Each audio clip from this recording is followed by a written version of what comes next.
महागणाधिपतये नमः। सदाशिव समारंभां शंकराचार्य मध्यमां अस्मदाचार्य पर्यंतां వందే గురు పరంపరాం। శ్రీమాత్రే నమః। ప్రేక్షకులందరికీ స్వాగతం। కుజగ్రహ మార్పు। ఈ కుజగ్రహ మార్పు అనేది మనకి ప్రతి 45 రోజులకి ఇంచుమించు ఒకసారి మనకి జరుగుతూనే ఉంటుంది। మధ్యలో కుజుడు వక్రీకరించడం, స్తంభించడం. Hi, my name is Gautam and I actually stay in Malkajgiri itself. I had this back pain. It's been 1.5 years. I have tried many treatments like chiropathy, oil massage, physiotherapy especially, but it didn't work out as much like what I expected. I strongly suggest homeopathy. You people can carry on with the homeopathy. Area Malkajgiri and doctor name is like Nagesha Rao and the clinic name is Neocare Homeopathy. ఇలాగా మనకి జరుగుతూ ఉంటాయి। అయితే ఈ కుజుని యొక్క సంచారాన్ని అనుసరించి ఇక్కడ ద్వాదశ రాశుల వారికి శుభాశుభ ఫలితాలు అనేవి ఉంటాయి। అంటే అక్కడ కుజుడు ఉండే స్థితిని బట్టి ఏ భావంలో ఉన్నాడు, భావాధిపతి ఎవరు, ఇవన్నీ కూడా మనం లెక్కలోకి తీసుకున్న ద్వారా మనకి ఈ మిగిలిన అంటే ఈ ద్వాదశ రాశుల వారికి కూడా వాళ్ళకి ఎటువంటి పనులు చేపట్టవచ్చు, ఎటువంటి పనులు చేపట్టకూడదు, అసలు వాళ్ళకి ఉండే ఆ యొక్క కుజుని యొక్క ప్రభావం వాళ్ళ యొక్క జీవితం మీద ఆ 45 రోజుల పాటు ఎలా ఉంటుంది, ఇలా రకరకాల మార్పులు ఏం జరుగుతాయి, ఇవన్నీ కూడా మనకి తెలుసుకోవడానికి ఎక్కువ ఆస్కారం అనేది ఇక్కడ మనం గోచార పరంగా మనకి కనబడుతూ ఉంటుంది। అయితే గత కొంతకాలంగా కుజుని యొక్క సంచారం అనేది కాస్త కొంచెం అంటే కొద్దిగా ఏం జరుగుతుందో ఈ కుజ మార్పు వల్ల అనే ఒక కొద్దిగా భయం అనేది కనబడుతుంది। అంటే ఆ ఇచ్చే ఫలితాల వల్ల భయం।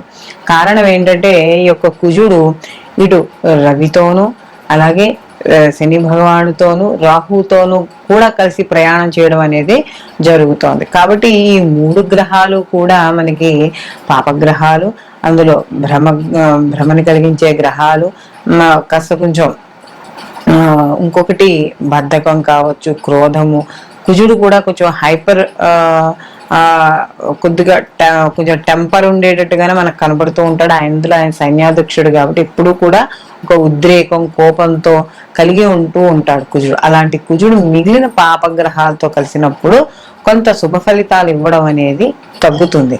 కాబట్టి అసలు నిజంగా కుజుడు ఈ యొక్క సంచారం వల్ల అంటే ఇంచుమించు ఈయన మార్చి 15 నుంచి అంటే ఈయన ఉచ్చస్థితి ఎప్పుడైతే దాటాడో, ఉచ్చస్థితిని దాటిన తర్వాత మార్చి 15 నుంచి ఏప్రిల్ 23 వరకు కూడా ఈయన శనితో కలవడం, అలాగే మళ్ళీ ఏప్రిల్ 23 నుంచి కూడా ఈయన జూన్ 1వ తారీఖు వరకు కూడా ఈయన రాహుతో కలిసి ప్రయాణం చేయడం అనేది జరుగుతోంది। కాబట్టి ఈ యొక్క 2 శనికి కుజుడికి కూడా పడదు, అలాగే రాహుకి కుజుడికి కూడా పడదు। కాబట్టి ఈ 2 గ్రహాలతో కలిసి ప్రయాణం చేయడం ద్వారా కుజుడు ఎటువంటి మార్పుల్ని, ఫలితాన్ని ఇవ్వబోతున్నాడో ఇప్పుడు మనం తెలుసుకుందాం।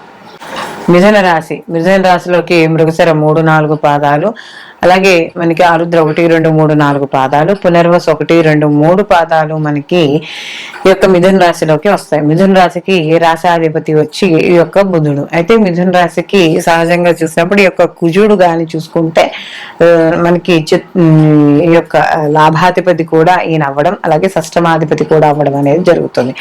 అలాగే షష్టమ లాభాధిపతి అయిన కుజుడు వీళ్ళకి దగ్గర మార్చి 15వ తారీఖు నుండి జూన్ 1వ తారీఖు వరకు కూడా ఈయన నవమ దశమ స్థానాల్లో సంచారం చేయడం అనేది జరుగుతుంది। ఎందుకంటే ఇప్పుడు ఎప్పుడైతే కుంభంలో మార్చి 15 నుంచి శని భగవానుడితో ఈయన కలుస్తాడో ఈ యొక్క కుజుడు కాస్త కొంచెం వ్యతిరేక ఫలితాలు కనపడుతూ ఉండడం అనేది జరుగుతుంది। ఎందుకంటే ఇక్కడ భాగ్యస్థానంలో కుజుడి యొక్క సంచారం మొదట శని భగవానుడితో కలిసి ఉండడం అనేది జరుగుతుంది కాబట్టి కాస్త శారీరకానికి సంబంధించిన ఇబ్బందులు, అనారోగ్యాలు, లేకపోతే కాస్త తెలియకుండానే బరువు తగ్గిపోవడం, ఇలాంటివన్నీ కూడా కనపడుతూ ఉంటాయి।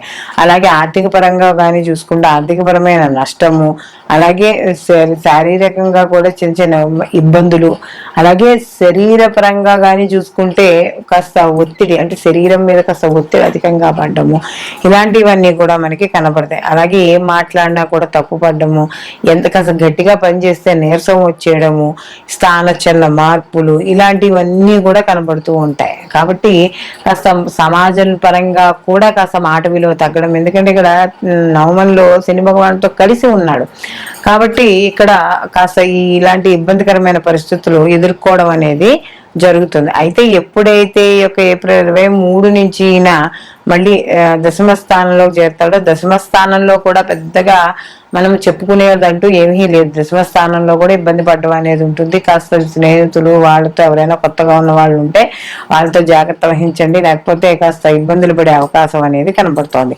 అయితే కాస్త శ్రమ అనేది కూడా కాస్త ఎక్కువగా ఉంటుంది. అలాగే ఏదైనా భోజనాలు అలాంటివి చేసినా కూడా కాస్త తక్కువగా అల్పాహారాన్ని స్వీకరించడం, ఇలాంటివన్నీ కూడా ఇక్కడ జరుగుతూ ఉండడం అనేది ఉంటుంది. అయితే ఈ యొక్క ఏదైతే ఈ కుజుని యొక్క మార్పు ఉందో, అంటే ఈ మిథున రాశి వాళ్ళకి నవమ దశమాధిపతి అయ్యాడు కదా, ఈ నవమ దశమాధిపతి అయిన యొక్క అంటే ఈ నవమంలోను మరియు దశమంలోను యొక్క కుజుని యొక్క మార్పు ఈ జూన్ 2 వరకు ఏదైతే ఉందో, ఈ సమయంలో మాత్రం కాస్త మిథున రాశి వాళ్ళు జాగ్రత్త వహించుకుంటూ ఉండాలి.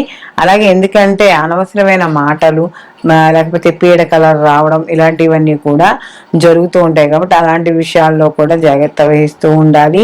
అలాగే కాస్త ఎలా అంటే కొన్ని నిత్యం జరిగే పనులు ఉంటాయి, ఆ నిత్యం జరిగే పనుల్లో కూడా ఈ యొక్క ఆటంకాలు ఏర్పడుతూ ఉంటాయి. ఎందుకంటే రాహు కలిసి ఉన్నాడు, అలాగే రాహుతో కలిసి ఉన్నాడు, కుజుడితో కలిసి ఉంటాడు. కాబట్టి ఈ యొక్క శని కుజులతో ఈ శని భగవాన్తోనూ రాహుతోనూ కుజుడు కలవడం వల్ల, రెండు శత్రుగ్రహాలు అవ్వడం వల్ల ఇవి ఏవైతే దుష్ఫలితాలు వస్తాయో ఆ ఫలితాలన్నీ కూడా కుజుడు ఇవ్వడం అనేది మనకి కనపడుతూ ఉంటుంది. కాబట్టి అందరూ కూడా సుబ్రహ్మణ్య ఆరాధన ఎక్కువగా చేసుకుంటూ ఉండడము, అలాగే ప్రతిరోజు కూడా ఇంట్లో ఈ యొక్క దుర్గా కవచాన్ని కానీ లేదా ఈ యొక్క సుబ్రహ్మణ్య కళారంభ స్తోత్రాన్ని ఇలాంటివి పారాయణ చేయడం ద్వారా మరిన్ని మంచి ఫలితాలు పొందడం అనేది జరుగుతుంది. మనం ఏ రాశికి ఆ రాశికి సంబంధించి ఈ కుజుడు యొక్క ప్రభావం వల్ల, అంటే మిగిలిన పాపగ్రహాలతో కలవడం వల్ల ఇటువంటి ఫలితాలు వస్తున్నాయి అని చెప్పుకున్నాం. అయితే ఇక్కడ ఈ కుజుడు కూడా ఈ యొక్క జన్మ జాతకంలో కూడా, అంటే వ్యక్తిగత జాతకంలో కూడా ఇదే గ్రహాలతో కలిసి ఉంటే కొంచెం ప్రభావం అనేది ఎక్కువగా ఉంటుంది. కాబట్టి ఇలాంటి ప్రభావాన్ని తగ్గించుకోవాలన్నప్పుడు కుజుడికి సంబంధించిన స్తోత్రాలు కానీ లేదా కుజుడికి అధిష్టాన దేవత అయిన సుబ్రహ్మణ్య ఆరాధన కానీ ఇలాంటివి చేయడం ద్వారా కొంత వీటి యొక్క తీవ్రత అనేది తగ్గుతుంది. అయితే వీటితో పాటు, అంటే ఇది గోచార ఫలితం అయినా కూడా, గోచార ఫలితంలో కూడా మనకి ఈ మంచి చెడు, అంటే మనకి ఈ యొక్క ఏవైతే ఈ గ్రహాల వల్ల మనకు వచ్చే ఇబ్బంది, అంటే ఆ యొక్క సంచారం వల్ల ఇబ్బంది ఏవైతే ఉన్నాయో ఆ ఇబ్బందులను తగ్గించుకోవడానికి మాత్రం దైవారాధన అనేది చాలా అవసరం. కాబట్టి ఈ యొక్క గోచార ఫలితాలతో పాటుగా జన్మజాతక ఫలితాలు కూడా అందరూ తప్పకుండా పరిశీలన చేసుకోవాలి.